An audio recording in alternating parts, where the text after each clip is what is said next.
Alrighty, what's happening, everyone? Welcome on into the Check Your Brain podcast, the free edition that you can find on the podcatchers such as Spotify and Apple Podcasts, and it's also available video form on YouTube, Rumble, and on my Twitter account, which has been throttled twice this week, which is strange. That never happened during the Jack Dorsey years, but now that Elon Musk is a part of it, I am getting booted for absolutely no reason. But if you must, please go follow me over there at Tony Mazur, TonyMazur. Yes, that is my name, Tony Mazur, and I am on Patreon. So if you want more content like this with more suggestive language and content, go over to Patreon at patreon.com/Tony Mazur, TonyMazur. Subscribe for free, but you're only going to get this podcast right now. It's one free podcast per week. Sorry, them's the breaks.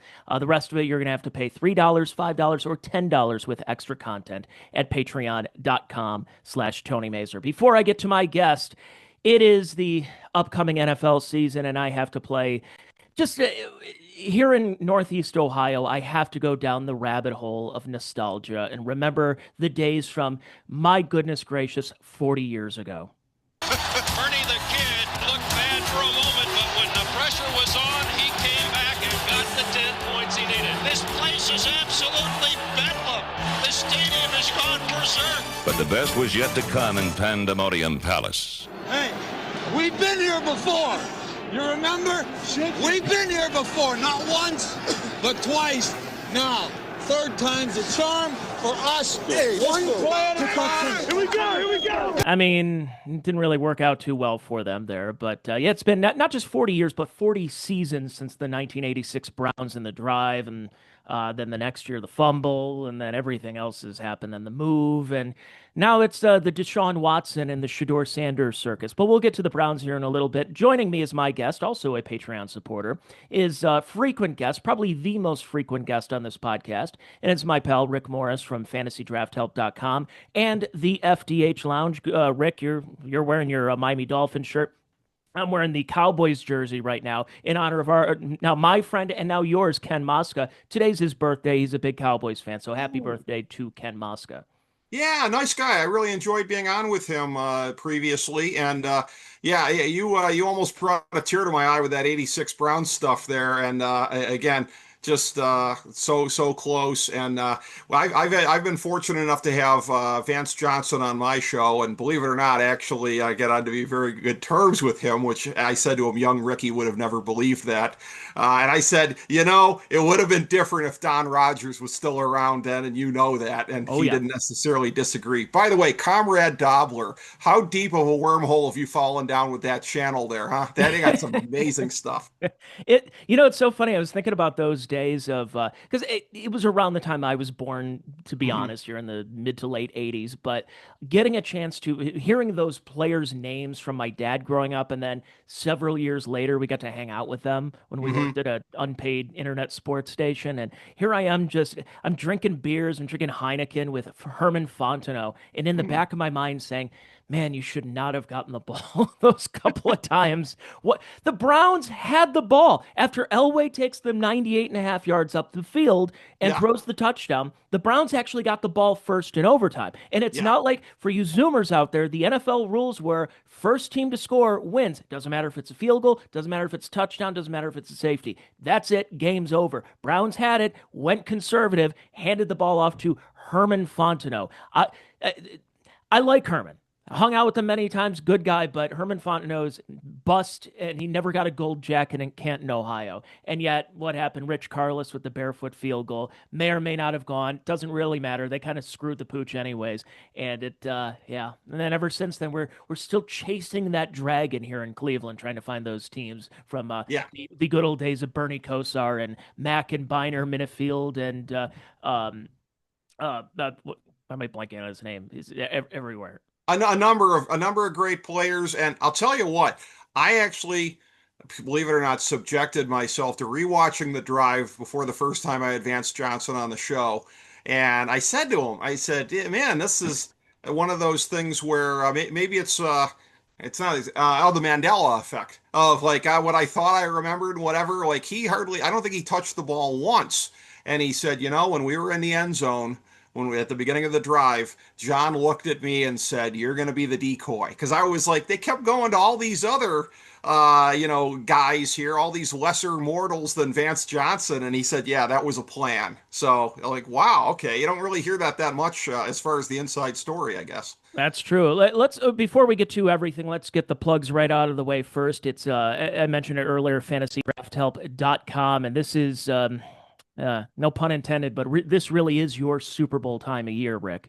Yeah, it is. And yeah, thank you for putting it there. And I'm actually going to refer in the course of our conversation to the first thing that's linked there, Fantasy Football Draftology 2025, because one of the things we have in there on the last 2 pages is one run-on sentence for each team in the AFC and then the NFC. So when you go to ask me about what I think on various things, that's what I'm going to use as my crutch. I would advise others, if you want to check out the thoughts on that, fantasy and non-fantasy content throughout the thing here, and give a bunch of it. And yes, this is obviously the one that's the most read out of our guides during the year. We do a bunch of different sports, but this is the one that has the most attention to it. And may I say, there is always room in our house ads in any of these guides for this fine program, Tony, as you will see when you do a Tony Mazur find.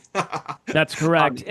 So I wanted to ask you this because I am a real novice, and I have you on the podcast. We're going to talk about fantasy football for a little bit, and then we're going to give our preview and predictions and everything for the NFL season. But I'm not a fantasy guy, Okay. and because when I've done fantasy football, I look at the game different.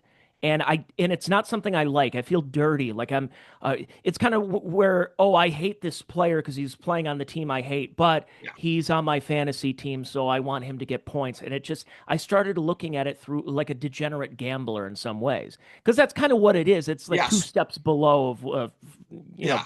betting your mortgage on making sure the Lions are going to make it to the NFC Championship game. Hmm. I've done fantasy. I used to do it back in the mid 2000s, took a Hmm. break for nearly 15 years, went back into it for a couple of years. Then it was at a previous employer, so they don't have me on there anymore. And it's fine. It doesn't matter to me. But I started seeing the change in fantasy picking.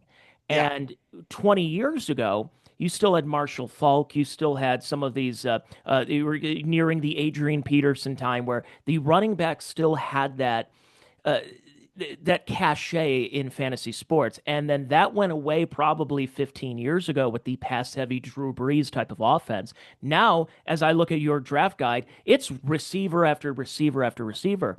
And I was wondering with some of these seasons that Derrick Henry, for example, would have that, or Saquon Barkley last year, that was going to change things. But it doesn't seem like it's changing much. When you're having Jamar Chase and CeeDee Lamb and Amon-Ra St. Brown still in the top 5, 6, 7 picks, that trend seems to be continuing. And do you see that continuing even further than 2025, or what?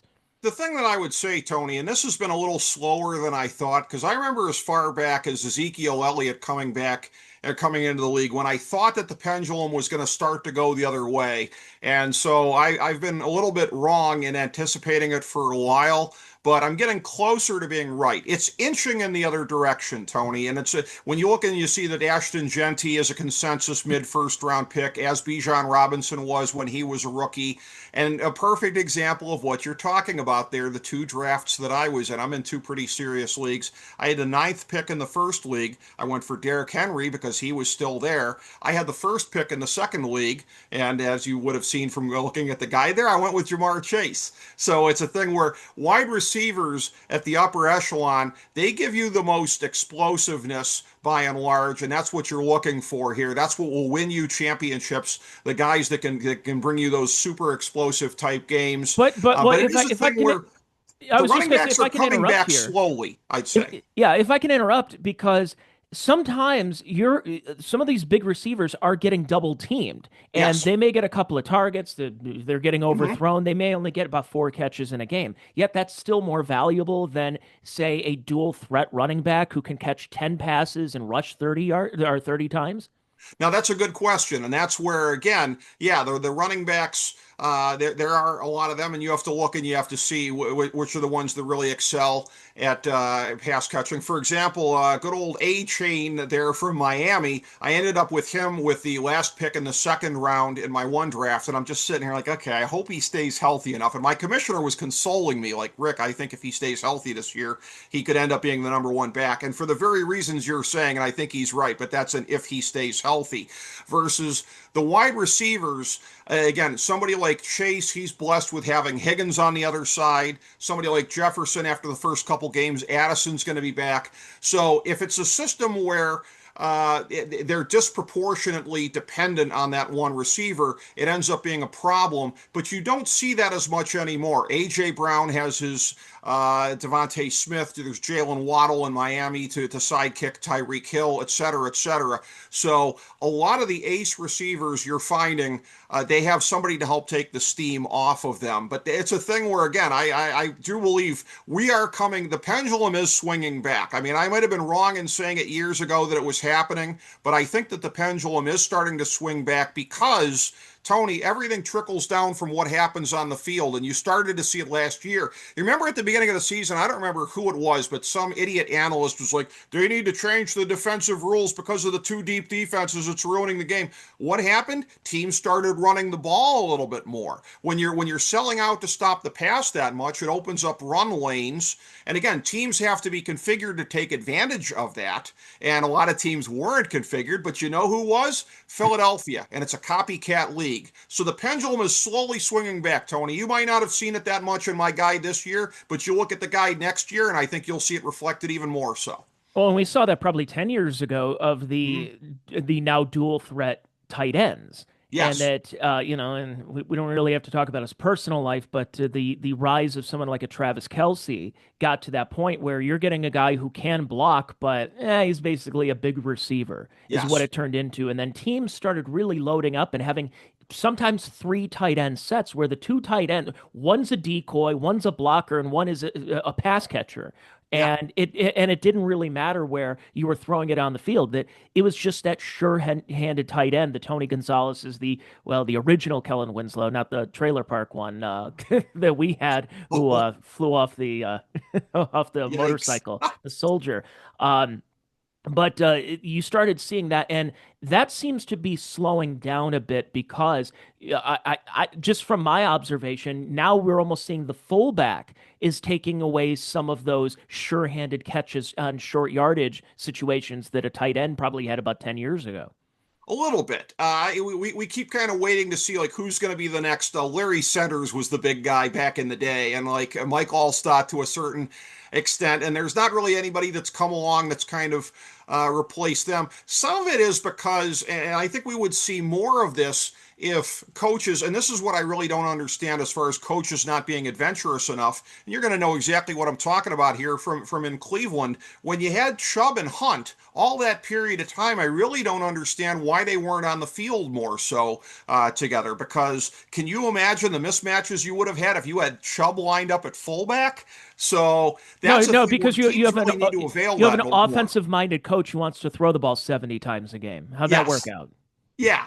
Yeah, exactly. So, I mean, there are things that coaches can do more so where I kind of scratch my head at them not doing that. Also, you could have put Hunt in the slot in a number of those instances. He would line up in the slot sometimes, but rarely when Chubb was on the field. It was almost like Stefanski felt like he had some kind of gentleman's agreement not to, blow up the defenses with his two stud running backs. So that's a thing where there's room for teams to exploit that a little bit more because you still have a lot of teams that have the thunder and lightning combination at running back. But that's a thing where I'm just puzzled. Why don't they ever run them simultaneously a little bit here, even here and there? I really don't kind of get it, unless they figure it's going to ruin the pass protection.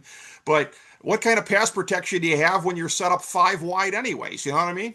We're recording this on Tuesday the 2nd. This is going out on Wednesday the 3rd. So everybody basically has their fantasy teams in there. They had their drafts over the weekend. Sometimes you auto draft, you pick the best player available. Others are overthinking some picks, underthinking others, and whatever. What would you say are some of the do's and don'ts that like when a lot of people are looking at their fantasy team right now and they're going like, "Ah, I could have picked this guy. He was right there, and then the guy right in front of me." What are some do's and don'ts that a lot of people will kind of go through these? Because you said the league is a copycat league, but also fantasy football is a copycat league as well. Yeah. And I think that's a very excellent point on your part. And I think one of the key things is you have to look at the overall landscape of what's out there. And for the very reasons we've touched on already, there's a scarcity of top running backs relative to the explosiveness that you can get at wide receiver later on. I got in the double-digit rounds in both of my drafts Rashad Bateman and Luther Burden III, who had a very good preseason for Chicago and was an excellent college player. So you can still get guys in the late rounds who can really, really help you there. At running back, it dries up in a hurry. It really does. So I'm not saying it's an ironclad rule necessarily, two running backs in your first 3 rounds, but you want to get your first 2 running backs. You need to have 2 guys that you can depend on. And like I said, I was sitting there cogitating when I was on the clock. Looking, okay, I will take good old A-Chain out of Miami. He's the top running back on my board here at this point because the thought of selling out and getting 2 wide receivers to go along with the quarterback that I was taking, Joe Burrow, I just couldn't do that. I took my own advice under the circumstances. So that's one of the more important things I can say. Do not get shut out among the running backs who could really make a difference for you. Early 4th round in my other league, I ended up taking Breece Hall, which I found completely unexciting after the kind of year he had last year. But it was like, you have to. You really, really have to get 2 guys who are a solid lead back who have a chance. And again, Breece Hall, as we saw 2 years ago, has a lot of upside. Not so much last year when he was a top pick on a lot of boards, including mine.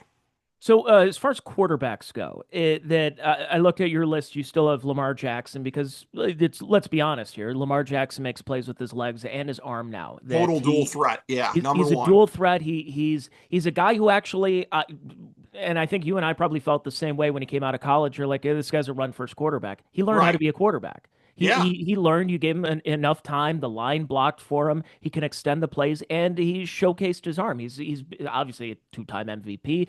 Arguably could have been a third MVP. So he's the number one guy. But then you have Joe Burrow, you have Josh Allen, Patrick Mahomes around that time. Um, it, every time you have a fantasy draft, everybody has that in the back of their mind of, I don't want to pick the quarterback too soon. And then others, it's like, oh, I should have picked him like 2 rounds ago, and here he is, and now I'm left with the Ryan Fitzpatrick type of journeyman quarterback around the league. So Yeah. when in a let's say it's a 12-team draft, when is a good time to pick a quarterback that's not too soon, but also not too late? Yeah, I mean, and both leagues I'm in are 12-team leagues. I'm pretty proud of that. That's a real kind of hair on your chest kind of a thing when you're drafting with 11 other owners as opposed to some of the other combinations I hear about. But I'm going to say probably, I mean, certainly the 3rd round, you need to start looking, maybe the 4th round. And I'll tell you what, as far as a guy who's going to drop to you, a guy who I managed to get as my backup quarterback in the mid to later rounds when I already had Joe Burrow as my starting quarterback. Right now, I've only got 6 quarterbacks that I would really necessarily want as a starter. And somebody that everybody is sleeping on for whatever reason is Jared Goff, which again, I know he's got a new offensive coordinator in Detroit. But again, find me anybody that's got better weapons than this guy. I actually have Jamison Williams on both of my teams. I think this is going to be a breakout year for him. So it's a thing where people are sleeping on him. And this is one of the things where sometimes the real reputation of a quarterback can kind of intrude onto fantasy. For whatever reason, it doesn't so much with Josh Allen and Lamar Jackson. The fact that they haven't won the big games in January doesn't impede people from taking them high. Jared Goff, some of the questions that have stuck to him over a period of time, some of which have been fair, some of which have not been fair. I was always a Jared Goff guy. I wanted the Browns to take him in 2016, etc. I admit to some of his shortcomings, but I mean, that's a guy where he's perennially underrated. So if I'm going to name one guy that has a chance to drop to you a little lower than that you'll be really happy with, I think it would be him. That's like the Eli Manning from several years ago. You're like, Yeah. really? You're picking him? And then he puts up a great season, and everyone's Yeah. looking at their quarterback who got injured in week 2 with a high Right. ankle sprain and isn't the same. You're like, this guy kept Eli, and he's pulling in his numbers. So, Yeah. uh, I mean, the I last team I had that won a title in 22, I had Tom Brady as my starting quarterback, and by the end of the year, I ended up going with Jared Goff predominantly down the stretch. And that was before there was any kind of a consensus that he was even a legitimate starting quarterback, which most people would probably give you today. Yeah, he's among the top 12 fantasy starting quarterbacks. But I think, notwithstanding all the weapons that he has to work with and the maturity in his game that we've seen, and yeah, there's still shortcomings here and there, but I mean, we never held that against Brett Favre that he might throw a pick at the worst time. Aaron Rodgers, I'm not comparing him at his best to them at their best, but it is weird to me that like certain things stick to some players but not other players. That creates market inefficiencies that you can exploit. And on the topic of quarterbacks, because we've mentioned some of the other running backs who have those 1 year wonders, those like Mm-hmm. Chris Johnson rushed for 2,000 yards 1 year, but he actually had a couple of really good years too. Same with Sean Alexander, won an MVP 1 year. Um, that you get some flash in the pans, but they're not necessarily flash in the pans. That they have sustained success, you just didn't realize it, and they kind of flew under the radar. However, Mm-hmm. a quarterback has this problem. And I guess that's probably one where if you're somebody who's you're in that third round, you're looking for a quarterback or fourth round, and you're saying, I got to pick somebody, and you look at a Geno Smith from a few years ago, you look at a Sam Darnold from last year, is there because I think that was the trepidation with Jared Goff. Sure, he took a Rams team to the Super Bowl, but that team was insane. Mm-hmm. However, he has proven himself over time, but I think there was that trepidation for a while of yeah, but I remember he wasn't the greatest quarterback in the world. So now you look at Darnold, who has an amazing comeback season last year. Would you be willing to pick that up, or is this kind of one of those 1 year wonders that's always in the back of your mind? Well, I got him in the last round, in the 16th round of one of my drafts. I wanted to get him pretty late in another league. I a lot of times will go three quarterbacks just because of injury fears. Geno Smith is a guy that I ended up taking when Sam Darnold ended up getting picked right in front of me. So there are guys where, yeah, I mean, I would be prepared to lean on really either one of those guys, probably more so than a lot of people would. Thankfully, I'm in a position where I don't have to because I ended up getting really solid starters. I got Jaden Daniels in the one league, and like I said, Burrow in the other. But I'd be prepared to lean on these guys more so if I had to. And by the way, as far as it goes with Geno Smith, I'm just going to call it now because we've been doing on our show our divisional previews going through, and I really kind of shocked the guy that's been my co-host on the ones here, Chris Galloway. I am picking the Raiders as a wild card team in the AFC along with New England. I think they've done a very quiet job of filling a lot of holes, and then a not so quiet job in some other ways, like Ashton Genty, one of the best running backs in the league, probably in his rookie season, to go along with the best tight end in the league, Brock Bowers. Las Vegas, I think, is for real, along with New England. Even with Pete Carroll in his late hundreds coaching them now? Believe it or not, yeah. I mean, Pete Carroll's in the right place at the right time because their personnel situation has been dog meat for a number of years. I mean, I've looked at that roster. Like, I remember a year ago saying this team is going to be the plummet that nobody sees coming. People thought they weren't going to be very good, but maybe not as bad as I thought they were going to be. I called it on that one. It's very unusual that a year later I'd be calling it in the other direction when I'm out on an island again. But we'll see if I'm right about this or not. But I think Las Vegas has a lot of things going for them this year. So let's talk about some of those storylines that have popped up. And again, I'm leaving the Taylor Swift, Travis Kelce thing, although I think that there is an underlying thing with the Chiefs that Yeah. we saw something exposed there. And Mm-hmm. and the Chiefs went from being a I don't want to say a lovable team, but like people didn't really mind them. Yeah, sure, Patrick Mahomes in a bunch of commercials. Yeah, Travis Kelsey's around. Yeah, this guy, this guy, this guy. And then there was that one game a couple of years ago where I think it was Kadarius Toney, which we saw for the Browns last year, and he had a penalty and a muffed punt, and then he got cut the next day. That he was 5 yards across the line of scrimmage, and they ran some trick play that would have won him a game. And then they started yelling about the refs and saying, that's the worst effing call I've ever seen. I can't believe it. And it clear, everybody knew it. And it felt like that's when they really became the villains of the league, that they started becoming the bad boy Pistons type of for the Kansas City Chiefs. Like, yeah, we're good. What are you going to do about it? Wait till you knock us off because we're the Yeah. defending champs. Well, somebody finally did smack them in the mouths in that Super Bowl. So like you mentioned with the Raiders being a possibility and Denver seems to be making a nice comeback and building a Mhm. team through the draft. Could what we saw back in February be the beginning of the end of the Kansas City Chiefs dynasty?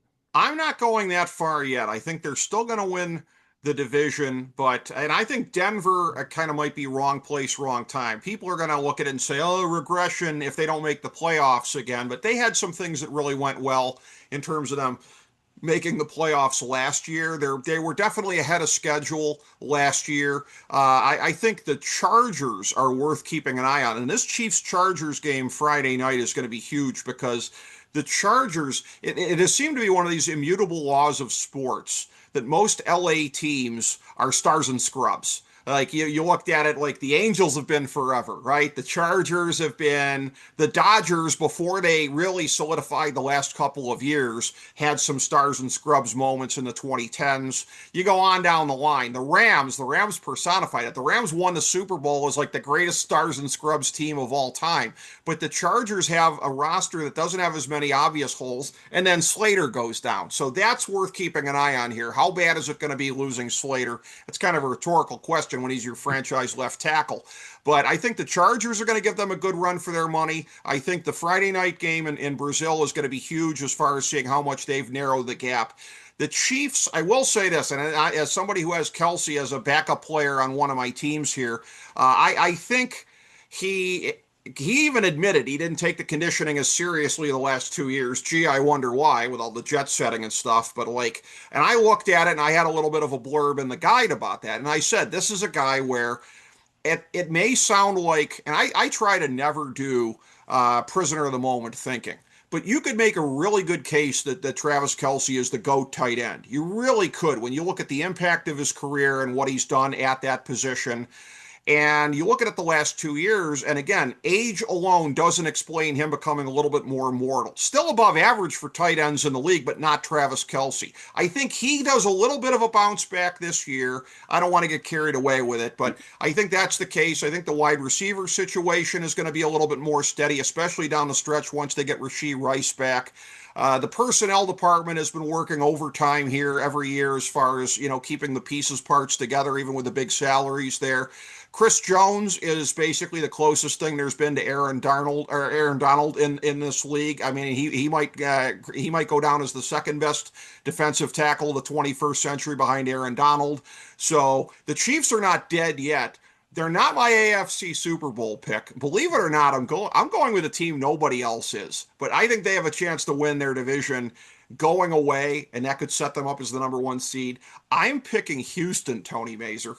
Really? Because I was going to go there next. I was heading to the AFC South, and you have Okay. it kind of looks the way that Houston is where Kansas City was a couple of years ago, in that Hmm? there really isn't a good team in that division. And Right. there's a great chance that they can get six easy wins from division foes. Yep. So, I mean, Jacksonville's just plodding along. The Colts, I don't know if they're going to try and make a play for Arch Man. Well, not after what we saw the other day, but as far as marketing goes, trying to go for Arch Manning. Even though Daniel Jones is, I don't think he's as bad as everyone thinks he is, but it just seems to me that it's Houston's to lose in the AFC South. I think it is, and I think that sets them up very well for the playoffs. And I'm looking at it, ironically the same way I did last year when I went out on a limb and I ended up being wrong. I picked Cincinnati a year ago to make it to, and I think even to win the Super Bowl, if I remember correctly, because my thought was I didn't think it was going to be Kansas City again.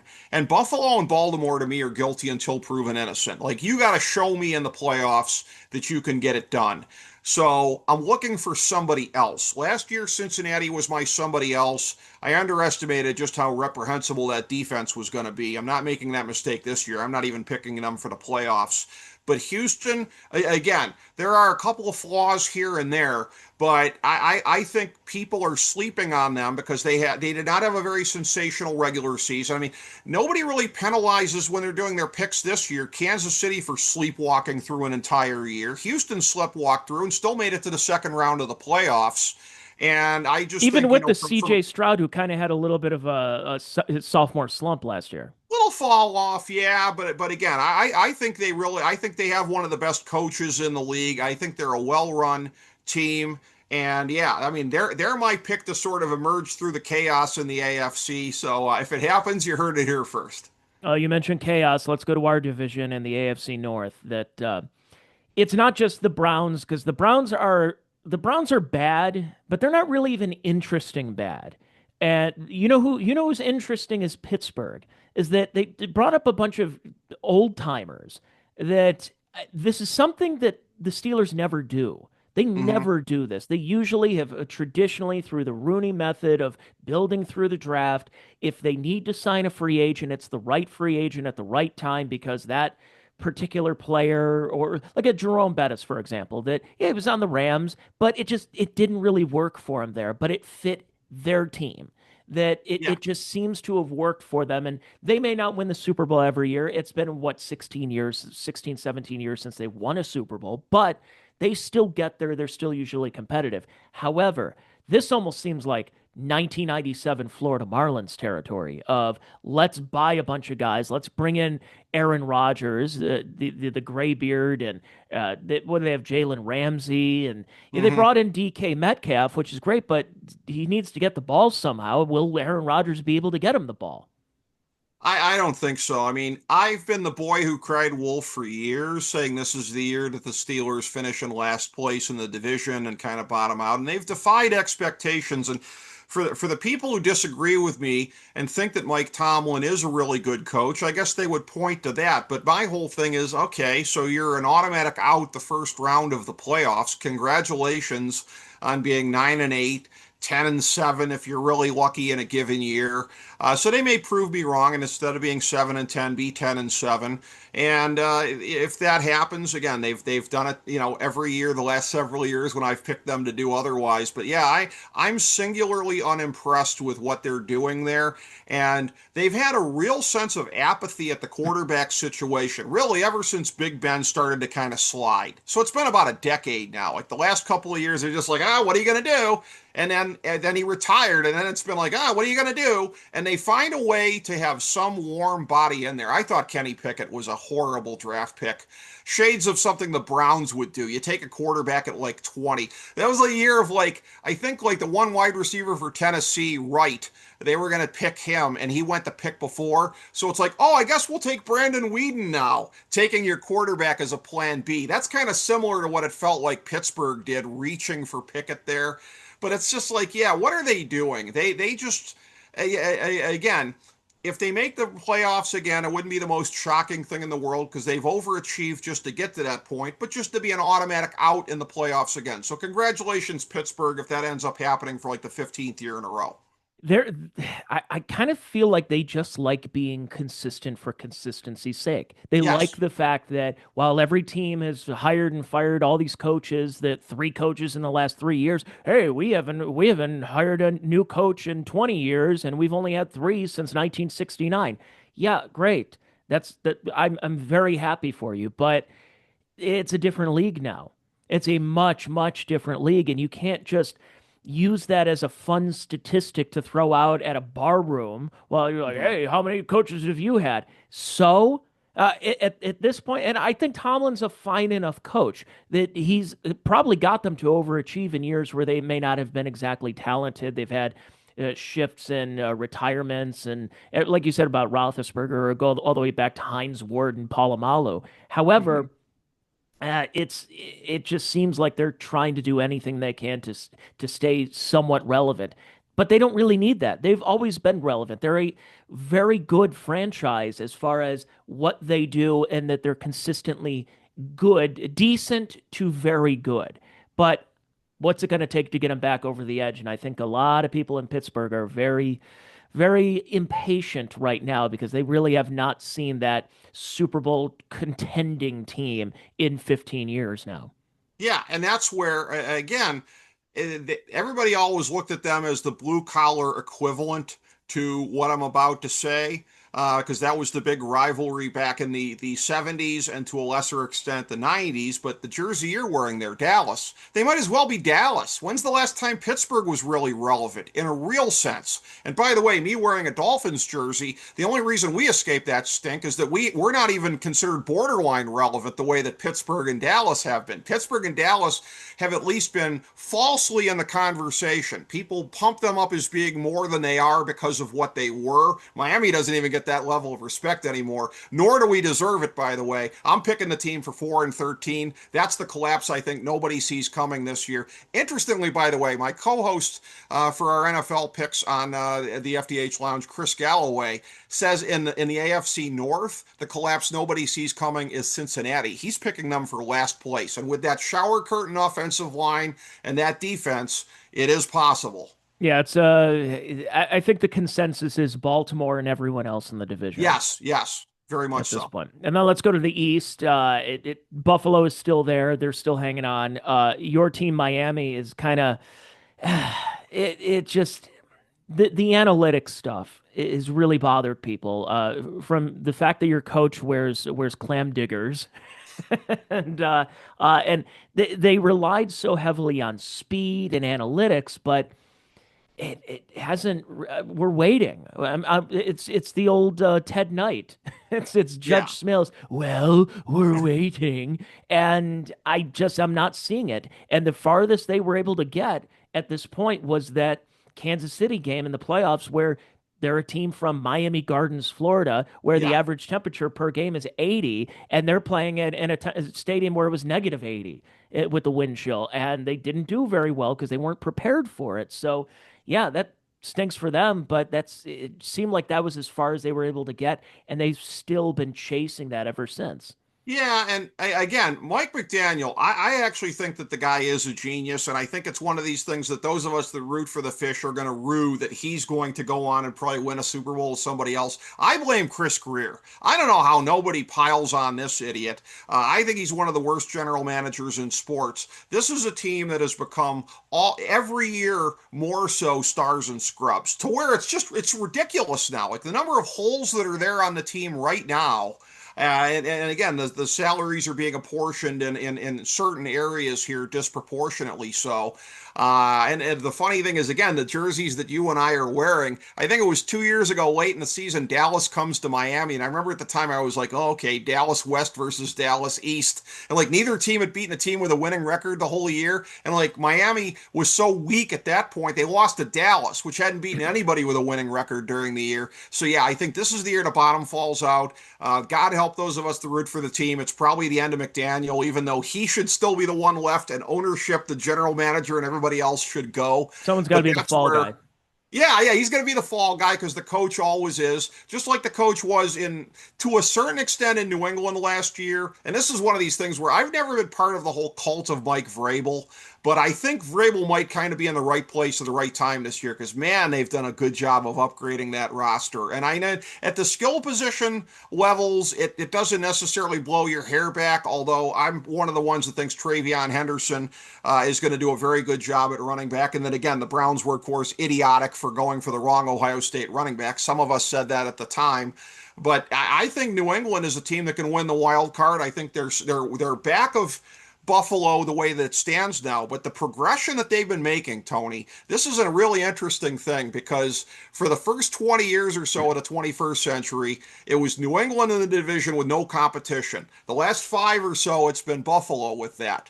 We're in a situation now in another year or two, it could be New England and Buffalo running neck and neck, and those franchises for the first time having real competition. Yeah, it just reminded me of it was New England for basically 20 years, with Mhm. one exception with Miami with Ronnie Brown in Yeah, 2008, and that's because Brady tore his ACL. And right. then you actually had some competition with Sanchez Yeah, the around that Jets time too. briefly. But Yeah. that was about it. And yeah, I would like to see a little bit more parity go on instead of it just being the Mhm. same every year. And eventually Buffalo has to do it, right? Or is this good? Because at least the Jim Kelly, Andre Reed, Thurman Thomas years that they went to Super Bowls. Yeah, we may not have liked the fact that they went to those final two and got their butts handed to them by Dallas. However, They still made it. They won the games. You could say, "Oh, it was a weak AFC at the time." Okay, they still got there. They haven't gotten there. They really have not come close. Even in the championship game, they really were not. It was the Jared Allen type of thing. The lights were a little bit too bright, and could this be the year that they finally are bright enough, or are we looking at some of the best teams here in the AFC and Houston possibly overtaking what the Bills built up? Baltimore, because the more I look at it, I hate saying it because I can't stand that team, but my goodness, John Harbaugh gets them ready, and I kind of believe it's Baltimore's to lose in this conference now. Yeah, and it's a thing where I will say this that my co-host on the FDH Lounge NFL divisional previews this year, Chris Galloway, he is picking Buffalo to come out of the AFC. What's interesting is he's actually picking, I think, Baltimore to beat Kansas City in the playoffs, but then Buffalo to beat Baltimore. So that would be kind of like typical if like neither team really had to slay the beast and go to the Super Bowl, and if they kind of split the burden of that. But that's where I'm just in the whole thing of I'll believe it when I see it. And it's not even something you can necessarily explain in any type of real terms here, other than, like you said, maybe a little bit of the lights are too bright. With Baltimore, it was a thing where, again, for as much as Lamar Jackson did learn to pass at the NFL level, which is akin to learning how to shoot at the NBA level, ask Ben Simmons how that tends to go.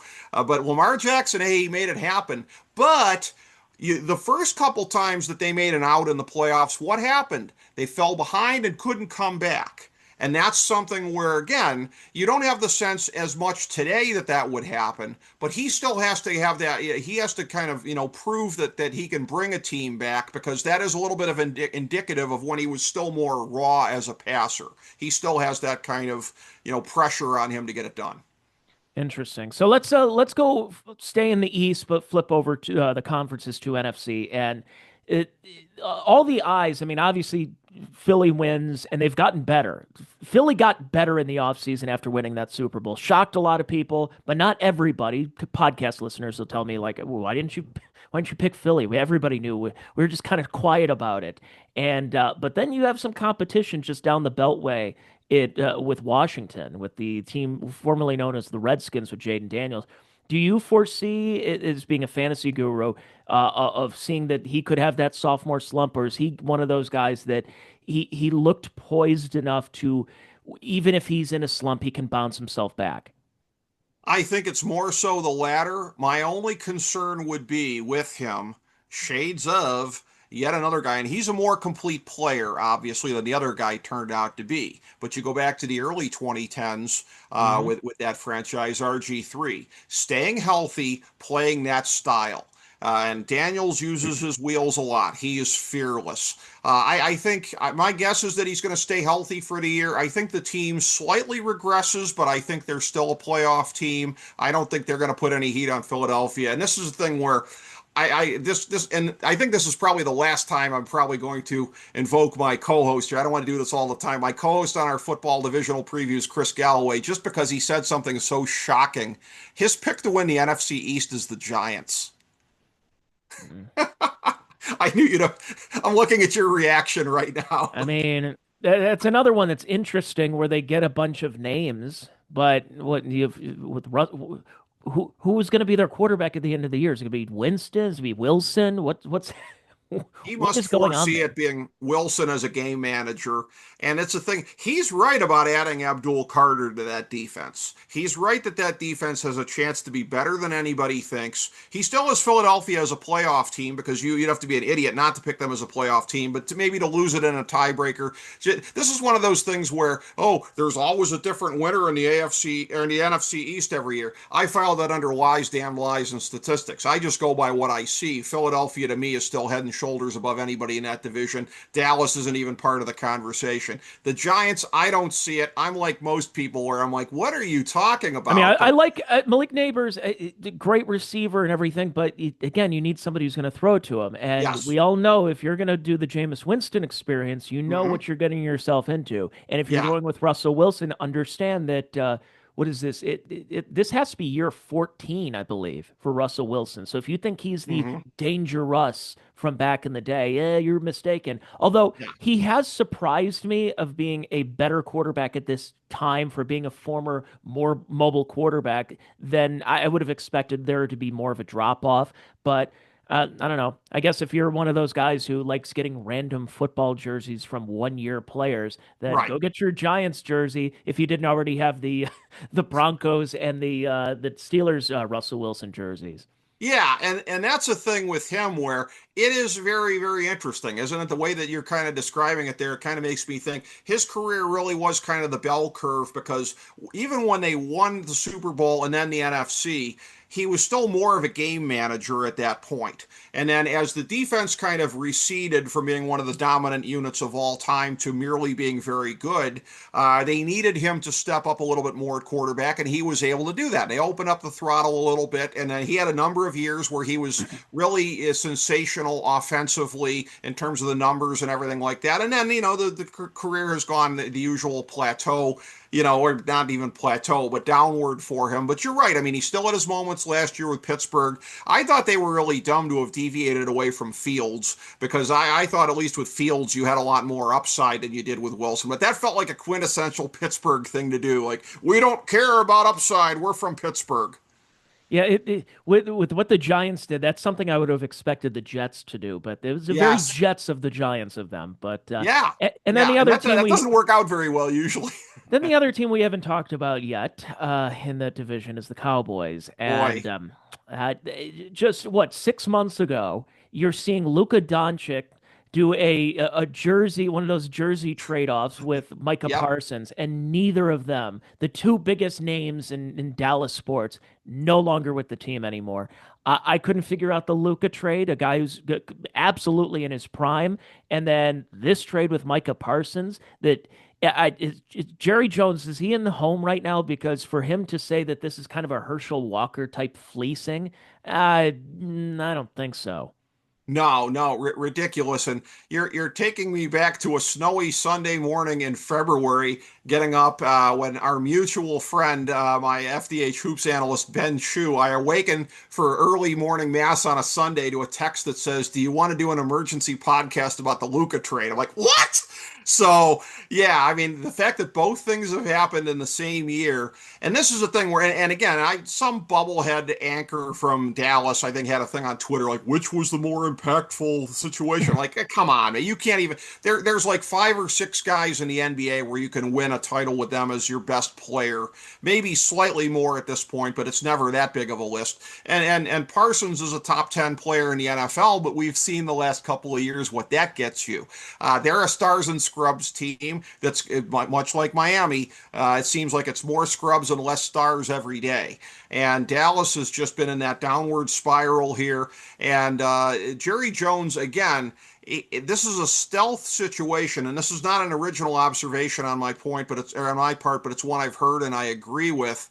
That again, he has this reputation for being this huge spender, but everything that he does with prolonging these situations every year, he does it not merely for the drama and the headlines, which in and of itself is dumb enough because you don't get any wins for drama and headlines, but by doing that, and by making these deals at the last minute, it allows him to not spend in other areas. Well, we can't do this until we settle the Dak situation or the Micah Parsons situation. So he uses these things to basically be the stealth tightwad that nobody even really sees him being. And yeah, they're in such an awful situation right now. I mean, it's just. Cowboys fans out there, again, they have nothing to look forward to, not just now, but for the foreseeable future. Yeah, it's they had their window, the window closed, and they're still trying to open it. I mean, Yeah. that window is locked. That's glass that's a glass block window right there you're trying to open. And especially in that division that's a little bit more competitive. And then you have another one that's competitive just a little bit north, the NFC North. Oh, And this is wow. one Yeah. where I feel that I look at paper tigers everywhere. I'm not I see the Lions having a fallback. I think the Lions just call me a Midwesterner who has some PTSD, but I just look at this as they had their opportunity, they blew it last year, Hmm. and I feel like there's a belief in Lions country of oh well, we'll be back there next year. We were this good last year. We got a good coach. Everyone's coming back. We had a couple of people leave, coordinators leave, but we're back. We still have a lot of the same guys. That's not how it works. Because Hmm. you're an injury away from being, 3-14. You never know. And to just think that you're going to repeat what your success that you had last year, when you're a team who's never known for that kind of success, that it's one thing if you've built up a system over time and yeah, we stripped it to the studs and we built through the draft and we have this sustainable core. I don't see that with the Detroit Lions. I see them falling back and I see Minnesota falling back as well.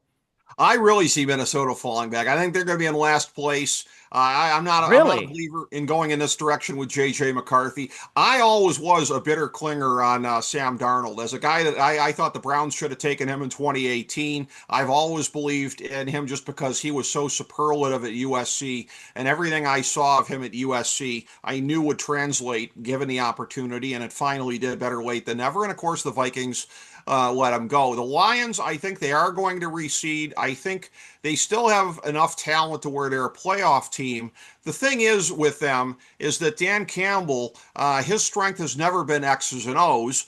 He's the guy who's sort of like the high level meathead who's able to get the most out of a team and reach the team and whatever. So anything X's and O's wise, they better hope they got it right with the new coordinators. And that's going to be a little bit of an adjustment period. Just ask the Eagles from 2 years ago. That one was really weird though. They started 10-1, and then it was like they had the hangover from the new coordinators. I still don't understand that trajectory, but the Lions, I think it's going to be more of a classic thing of getting off to a slower start, thus opening the door for the team that I picked to win the Super Bowl even before the Micah Parsons thing. I think it's Green Bay. I think they're going to take a step up this year.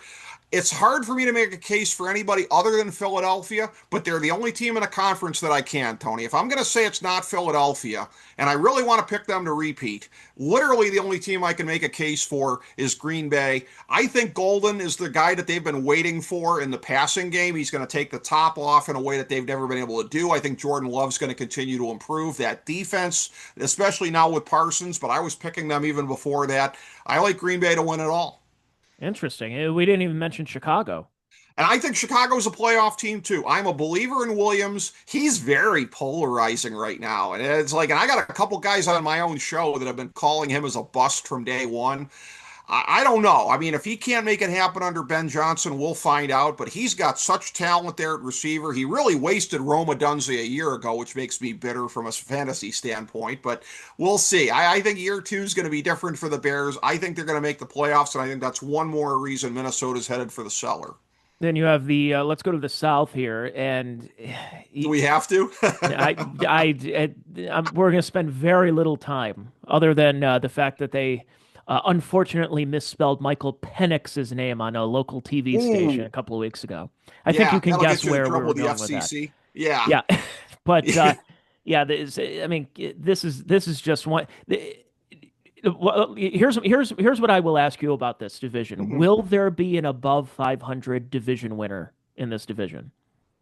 I think so narrowly. And Like a nine years and past, eight? I've gone out on a limb in years. Yeah, 9-8. I think years past, I've picked division winners as low as 7-10. I have not been right, but I've gone out on that limb. This year, I'm going out on a bit of a limb here. I think it's going to be Atlanta. I think they're going to have enough to put it together. I don't necessarily see Tampa Bay repeating. And it is one of those things where, again, I try not to get caught up in the whole thing of like, well, you can't pick all the same teams as the year before. There are teams that will fall off. I try not to get too much caught up in that, but it is true. So I look at the teams that, again, who can I make a case against them on that? And Tampa Bay, they've won by just being, it's been the taller than Mickey Rooney award winning that division the last couple of years. I So like it's that one. not like they're necessarily in a position where they're ensconced in there. And by the way, also, as we saw in Cleveland, it remains to be seen if Baker Mayfield can really handle prosperity. Everybody says that he can now, but we've been here before, and I guess we're going to find out. I do love the Ibuka pick in the first round, though. I think that offense is going to be more explosive. Bucky Irving at running back there. They got a lot going for them, but I'm going to pick Atlanta. I think that they really have a chance. Drake London proved last year that he's not a draft bust. Penix is a guy I really believed in coming out of Washington. I thought he was overdrafted, but because he was a little inconsistent, but like, man, when that guy's on, Tony, when that guy's in the zone, you saw him take them to the national championship game. I'm not saying he's going to be one of the best quarterbacks in the league, but good enough to win that division, that's a low bar. Oh yeah, absolutely. And when you finally get the keys to the Mercedes-Benz Dome, I think it is, they're all Hmm. whatever. I don't care. Yeah. So then we'll go out west here, and one of the teams that people have been talking about for a while is what's happening with San Francisco. Hmm. And if Christian McCaffrey's healthy, obviously we all know what he can do on the field. Brock Purdy, I believe, is in his final year before he hits free agency, and it's an opportunity for him to really prove himself. Now, he's already proved himself for being a Mr. Irrelevant and taking a team as far as he has, and getting a lot of these awards for a guy who was, again, Mr. Irrelevant. But it's a strange division because Seattle wants to come back, make their name again, try to hey, remember we did Legion of Boom all these years ago and stuff. Well, we got a couple of these guys to go, okay. Arizona has always just plodded along. I think that's a team that just goes whenever Kyler Murray gets a cattle prod to the backside. And then the Rams kind of, they're just there. They really are just there because of their defense. And then when they have people on offense, it's great, but you just keep looking at Father Time and saying, how much more does Matt Stafford have? And who's their next? Who's the heir apparent right here? Because they really have put those eggs in the Matt Stafford basket. Yeah, there's a lot of questions here. And this goes to why I said before Green Bay was the only team in the conference I could really make a case for because there's a lot of questions here. I mean, if any of these teams really put it all together, I don't know about any of these teams, but certainly San Francisco or the Rams, who have been the two powers over the last 6 to 8 years in the NFC alongside Philadelphia.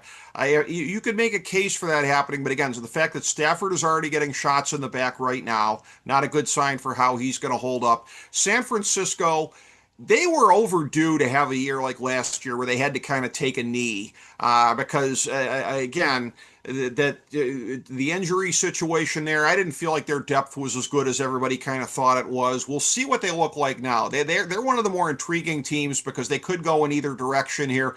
Brock Purdy, I'll tell you this was a year ago. Our good friend Russ Cohen from Sportsology did not much appreciate me making the crack that like the Jets giving him $400 million in free agency seems like a thing that's destined to happen. Russ didn't appreciate that much, but Brock Purdy's the guy that it would be pretty easy to overpay for. But then again, I mean, he's been very solid in that system. He's the perfect system quarterback for Kyle Shanahan. The thing that scares me about Seattle, I think Mike Macdonald's a genius. We may find out just how much he is this year because defensively, man, they got a lot of holes. I think this is a transitional year for them. I think they take a step backward. I think it's a rough situation for Darnold to come into. He's got, the corpse of Cooper Kupp there at wide receiver. And I just kind of question Smith and Jigba. We'll see if he's capable of being that lead guy. He showed flashes of it last year. And Arizona, like you said, I mean, I think a lot of it hinges on they were supposed to be getting a generational wide receiver a year ago in Marvin Harrison Jr. He's still capable of being that guy. Trey McBride, one of the two elite tight ends in the league alongside the aforementioned Bowers. If Harrison steps up, that could be a situation there. But Arizona just has felt like they're on the verge, but not quite there the last couple of years. They have a lot to prove. So questions, questions, questions in this division. As we slowly wrap this podcast up, and you mentioned the word transition, and I kind of see this could be a season we look at as this is the transition to a new era. How we open the conversation as far as fantasy sports and the running back and the now slowly increasing importance of the running back. Then you have some of these old timers who are still hanging around, the Aaron Rodgers, the Russell Wilsons of the world, the Geno Smith, just a couple of these guys who are just hanging on for a little bit more for another paycheck. Some of the coaches, Pete Carroll decided to come on back. And then the Kansas City Chiefs are a big one. They're undoubtedly a dynasty that we will be talking about them the way we have about the Patriots and the early 70s Dolphins and the 70s Steelers and the 80s Niners and stuff. That's how it is. But this seems like it could be that final crack in the armor that something could change. So we may look back when you and I probably talk again, we'll do a podcast around the Super Bowl time, that we may say, yeah, this ushered in a new era of the NFL, that some of these guys, the Matt Staffords of the world, that they're finally hanging it up and they're about to get their measurements for their gold jacket in a couple of years from now. That and then we might see the new superstars, some of these new players, the Travis Hunters, the Jaden Daniels, that maybe they're taking the keys and they can really run with the league. And we'll see what happens in the next couple of years after that. Well, in listening to you just now, I kind of challenged myself to come up with something here. So this is right off the top of my head, but the first thought that I have on all of that, if I'm going to add one more piece to that pile there that you mentioned on things where it may be deemed transitional is, ironically, I think about Dallas, and even though he's older than a lot of the other first-time coaches, Brian Schottenheimer coming in with without a lot of experience in any kind of lead role, because he's never even really been a play caller that much as a coordinator, even when he's been a coordinator. That I wonder if we might be starting to see the tide turn the other way, and not necessarily that Carroll is indicative of a new trend, but a trend back towards experience. Ever since Sean McVay broke through, we've been seeing it. It's been the young genius and everything like that. But a lot of times when you just go to look at what types of coaches replace other types of coaches, somebody like Mike McDaniel that might be on the hot seat in Miami. Seems to me they're going to go with probably more of a gray beard, maybe to the detriment of the franchise if it ends up going that way. Or And you making have some, or you have a D'Amico Ryans and a Dan Campbell, guys who played the game, guys who yeah, know the game, guys who they their team matches their energy that they have yes, on the sidelines, as opposed yes, to, again, you're wearing capri pants and yeah. you are really skilled at whatever program they have on your Microsoft Surface. And yeah, like you said, because it is a copycat league, that maybe Hmm. they do look at that. Where's our next Dan Campbell? Where's our next D'Amico Ryans? And until then, maybe they do that stopgap the way the NBA does, as I talked about with Ben Chu, that it's like Alvin Gentry and it's Mike D'Antoni, and all it's just the same people over and over again. And Yeah. it always seems like they bring in a stopgap just to find that next whatever it's going to be. And Your maybe angle that's what is the Raiders are interesting. doing. That's interesting. The former player angle, yeah, because again, if I'm right, if D'Amico Ryans is going to lead Houston to the Super Bowl, that's going to make it go further in that direction.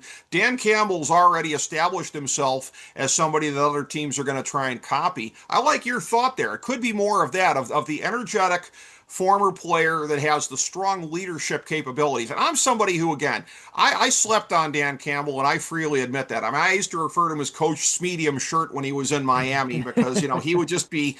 I just felt like a lot of that was just meathead stuff that didn't have a lot of substance to it. But he's proven me wrong. D'Amico Ryans is somebody that, and I'm not alone in this as far as seeing him coming because, coming into this job, a lot of people were touting him. But I think you're onto something here. I think it's the former players with the strong leadership capabilities. That might be the next trend in the league.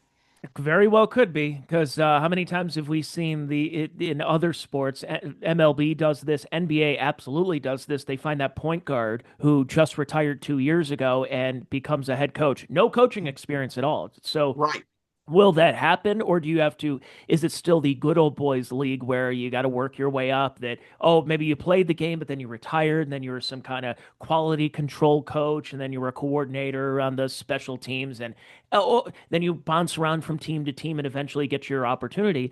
I don't know. Maybe not anymore. Maybe you get a guy that seems like he has those leadership qualities of being a middle linebacker, an aged middle linebacker on a Super Bowl champion team, and saying, why not we look at this guy, groom him as he's a player, and then maybe in a couple of years we can promote him as head coach. I don't know. Again, trends, trends, trends throughout this league. That's what it is, and it's a copycat league, and every year we get to see how it continues to evolve further, and that's part of the joy of it. Is that again, I'm one of these nerds that loves football schematics and how things continue to evolve over a period of time, and what are the people and the players and the coaches that are fitting into the way that the game is evolving. I love that kind of stuff. And it's something that football gives me to, I'd say, a slightly greater extent than some other sports. I just love seeing the evolution. Football is a copycat league, and so is fantasy sports. And if you want all things fantasy draft help, and not just football, but especially football right now, go over to fantasydrafthelp.com. This is the Draftology 2025 edition right there. The first link you can see on that homepage. And, then you too can look like a guru. And all the dignitaries that are around on Fantasy Draft Help, including Rick Morris and actually everybody that I'm seeing here. Well, strangely enough, I haven't had Jason Jones on the podcast, but I've had Russ on several times. I had Ken Becks, the scout, on.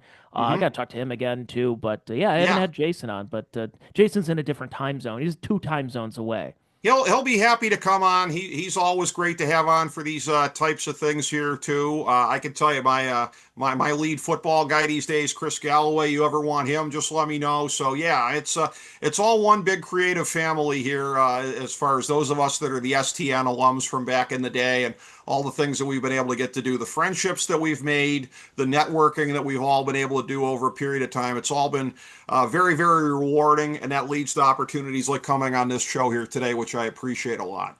Yeah, we've been doing this. I saw the FDH Lounge started in 2007. That's when I first met you, and been going strong ever since. And yeah, that was the year of the Patriots, that they were going to be undefeated but lost in the Super Bowl. So, Well, and Tony, I'll tell you what, this is a thing where this seems too amazing to be true, but we talk, you know what, we're going to go full circle here. We're talking about the 86 Browns. The FDH Lounge debuted mere minutes after the end of the coaching career of Marty Schottenheimer. I remember we were watching in the newsroom there, we were watching the Chargers-Patriots game, where the Chargers kind of coughed that game away. Mhm. That game ended. We started our show a couple minutes afterwards. And again, as somebody who really appreciated Marty Schottenheimer back in the day, a sad but true fact. But as one career ends, the franchise of the FDH Lounge takes off. That is true, and I should also point out, because I've talked to Gino Bisconti about this, the infamous Gino, and Gino's a Chargers fan. I asked him why, and he said because when we were growing up in Vineland, New Jersey, that we'd go to church and we'd do stuff during the day, and then we would watch the late games, which would always have the San Diego Superchargers and Air Coryell. So he became a Chargers fan because of it, and he and I were debating Marty Schottenheimer. He's like, "Oh, Marty, yeah, he couldn't win the big one." I'm like, "Yeah, I know that because they said that in Kansas City and they said it in Cleveland that Marty never won the big one." But then who did they have? They had Norv Turner, and they never even came close to the big one. At least Marty got you 14-2 that final year. Then they fire him and have never been that good since then. So, okay, Marty didn't win the big one. He got you pretty darn close to it. Yeah, and there's a role for certain coaches in certain sports that are kind of like that. And the irony is, in recent years, we've seen that in Cleveland. I might not have wanted to admit for a period of time there, but I mean, JB Bickerstaff kind of is that guy. I mean, if your franchise sucks, he will lift you out of the muck and the mire. He's doing it again in Detroit, but they're going to find out the limitations of that, just as we found out in Cleveland here. You need a Kenny Atkinson to be able to take you further. So Yeah. there are coaches like that in all different kinds of sports. And that's the thing where it's not the worst thing in the world. If you can rescue a franchise from the depths and get them to a certain point, you just need to understand in your head they're going to have to go get somebody else to take them the rest of the way. Yeah, some coach. Well, I mean, Golden State was a great example. Mark Yeah. Jackson. Mark Jackson Yeah. doesn't get enough credit for at least allowing that offense to really breathe and having the Curry Yeah. and Klay Thompson and Draymond Green really shoot from, because it really revolutionized the sport. It's Yeah. just he couldn't take them to the next level that Steve Kerr was able to get them to. And So Kerr doubled down on that direction. He really, really, really did. Like Mark Jackson kind of like dabbled, but like Kerr, and it was kind of heresy at the time. He went further than anybody else ever really had in that direction. And that's the thing where I go, when I look at that, I mean, Steve Kerr, I think, I don't remember if he was a teammate of Del Curry's when they were with the Cavs, or I don't remember I if think there he was was any actually, yeah. Yeah, if there was any overlap, but I always said that, and I was somebody who, like, again, back in the day, kind of a hipster, like, I like Del Curry, that sucks, we're going to lose him in a supplemental draft to Charlotte, but that's the thing where at the time, if I knew then what I know now, I would have rooted for Del Curry to have gotten a vasectomy back then, because my future as a Cavs fan would have been much happier. I don't know how to top that other than fantasydrafthelp.com. Rick Morris. Rick, thank you for joining me. Thank you for being on speed dial whenever I want to do a podcast with you. It's always a good time.